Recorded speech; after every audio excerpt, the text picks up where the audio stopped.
Ever find yourself thinking, like, how does a billion-dollar idea actually get started? Mm-hmm. Well, get ready to dive in because today we're looking at the wild rise of Airbnb and Uber. Two companies that totally changed how we think about travel and, just getting around. Absolutely. And to guide us, we're cracking open Brad Stone's The Upstarts.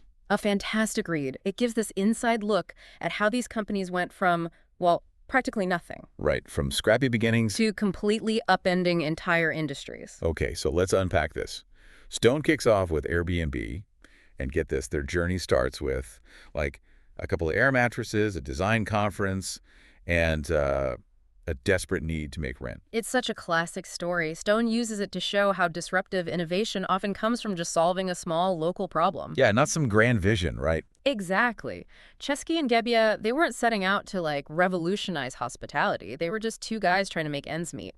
And it's amazing how this simple idea, renting out air mattresses in their living room, turned into something huge during that 2008 Democratic National Convention in Denver. And what's fascinating there is how Airbnb capitalized on what was happening right then. Hotels were booked solid, so they offered a timely alternative. Perfect timing, really. Talk about being in the right place at the right time. And Stone mentions they even sold cereal boxes. Obama owes Captain McCain's to, keep things It's afloat. resourceful, right? Totally. Speaks to their hustle. Now, switching gears to Uber. Can you believe they started with just a handful of black cars in San Francisco? It's wild to think about now. Totally.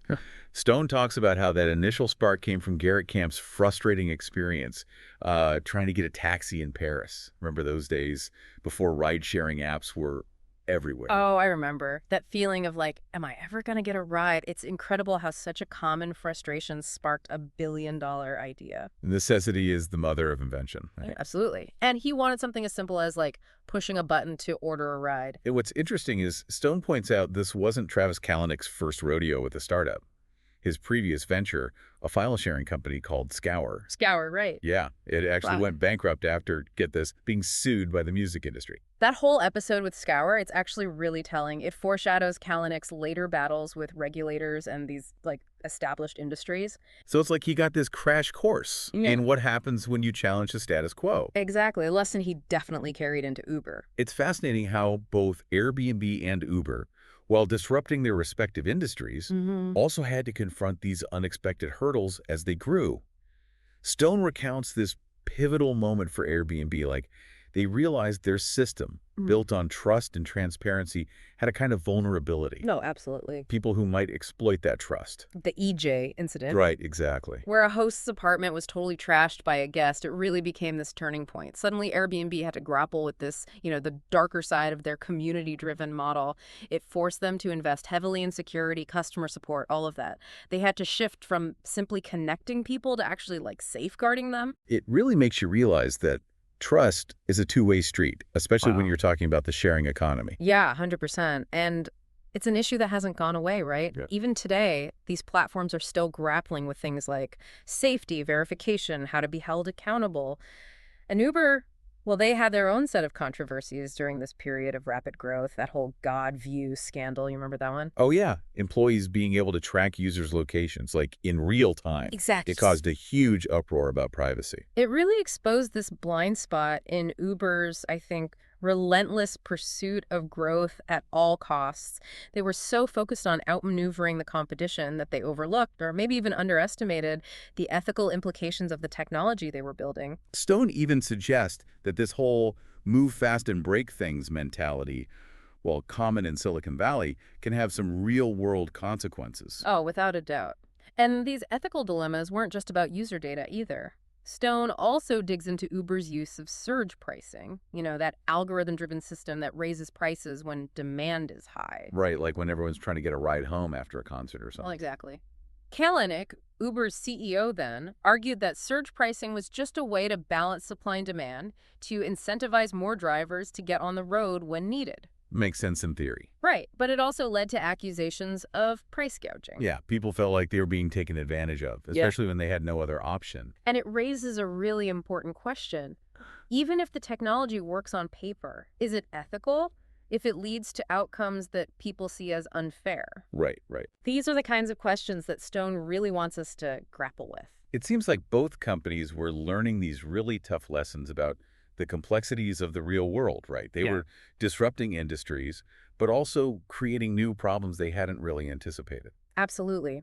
And all of this was happening against this backdrop of evolving regulations. Yeah. Cities, countries, they were trying to figure out how to deal with these new business models that didn't fit into the existing category. It's like the rules were being written in real time. Exactly. And as Airbnb and Uber, set their sights on global domination, things got even more, well, complicated.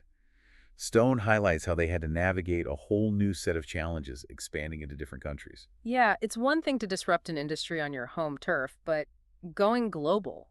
A whole other ballgame. Totally. Different cultures, different regulations, different consumer expectations. For example, Stone talks about how Airbnb faced some major pushback in cities like Berlin and New York. Oh, absolutely. Cities were really grappling with this whole new thing, short-term rentals, trying to balance encouraging innovation with these concerns about like housing costs, neighborhood stability. Right. It's a classic example of technology outpacing regulation. Totally. And Airbnb's model, with individual hosts instead of one big company, it made it even harder to enforce consistent rules everywhere. Right. They couldn't just dictate from headquarters. They had to figure out local laws, customs, even cultural sensitivities around like hospitality. It's so interesting how these factors come into play. Yeah. Meanwhile, Uber ran into his own obstacles going for global dominance. Stone really digs into their experience in China. Ah, China. That was a fascinating one. Remember, this was when China's own tech scene was exploding. So it wasn't just entering a new market. No, it was like stepping into a tech battleground, really. And they were up against Didi Chuxing, this homegrown ride-hailing giant. Exactly. And Didi, they understood the local landscape. What's interesting is Uber's usual tactics, like expanding aggressively, undercutting competitors, didn't work so well there. Didn't have the same impact. Didi had the backing of some of China's biggest tech players, and they were able to outmaneuver Uber strategically. Wow. So even Uber had to learn that what works in Silicon Valley doesn't always translate globally. Exactly. It really highlights how important cultural intelligence is, adaptability in the global market. You know, Even the most innovative companies have to adapt when they're entering new territory. So after all these twists and turns, these unexpected challenges, where does Stone leave us? He ends the book with a really thought-provoking question, doesn't he? Have Airbnb and Uber ultimately made the world a better place? It's the big question, isn't it? And there's no easy answer. On the one hand, they've created economic opportunities for millions. Hosts, drivers, even whole communities. New ways to earn income, to travel, to connect. But as we've been talking about, they've also been criticized, right? Yeah. Disrupting traditional industries, maybe even making inequality worse, sometimes operating in these legal gray areas. Absolutely. And that's really at the heart of Stone's book. He doesn't give a simple answer, good or bad. Instead, he wants us to think about how complex innovation is in the digital age, to ask ourselves, what are we willing to gain and what might we be sacrificing in the pursuit of progress? It's a question with no easy answers. Definitely not. But it's something to think about as we use these platforms, as we engage with this ever-evolving sharing economy. Absolutely. Stone leaves us with this feeling that the story's far from over. As tech keeps reshaping our world, it's really up to us to figure out the values we want to prioritize, the kind of future we're building. And that's what I find so compelling about the Upstarts. It's not just a business book. It's a starting point for a much bigger conversation about tech's role in society. It really makes you think.